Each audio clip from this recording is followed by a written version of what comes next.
You guys are in Maine for the Bates Film Festival, which is showing Lone Star. I think it's fair to say that that movie's reputation has only grown since it came out in the 1990s. How does it feel when you make a movie, and it was over a quarter of a century ago, and it still resonates, it still has an impact? Well, good and bad. You know, there's a scene in Lone Star which is like a parent and teacher meeting. Very, people fighting over how Texas history is going to be taught. That scene's still being played every day. That badge didn't come out of a cereal box.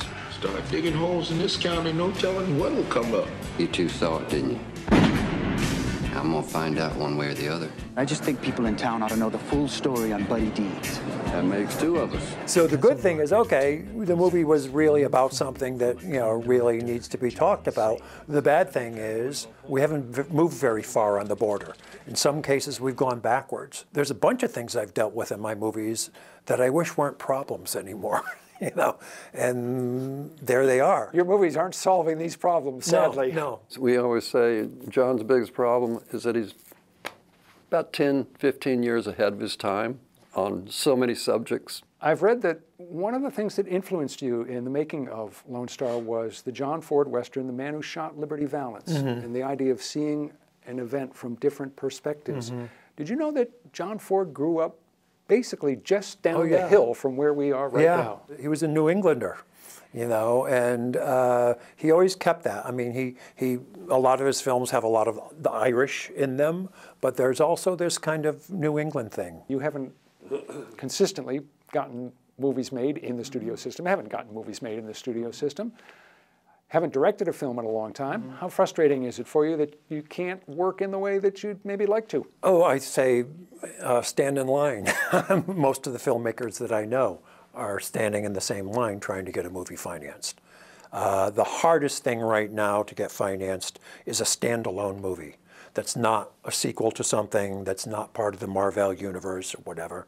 And it doesn't matter how cheap they are. It's just how do we make enough money to justify this as an investment. I'm maybe not as frustrated as some writer-directors are, but you don't get to work with the people that you'd like to work with. Chris, you've been in an awful lot of movies that are people movies. They're movies about, what we're all about. And that's not what you get so much when you go to the multiplex now and it's Spider-Man versus Ant-Man 17. Are you finding the kinds of roles that you want? I'm just able to sneak by, yeah. I mean, I did get talked into, doing a small part on a Spider-Man movie. This is not how I imagined I would die. Looking at my son and seeing a stranger. And there was supposed to be a sequel, and they were going to bring me back. Talk about silliness, You chop off my head at the end of the movie, freeze it, and in the sequel, they're going to bring me back to life, so.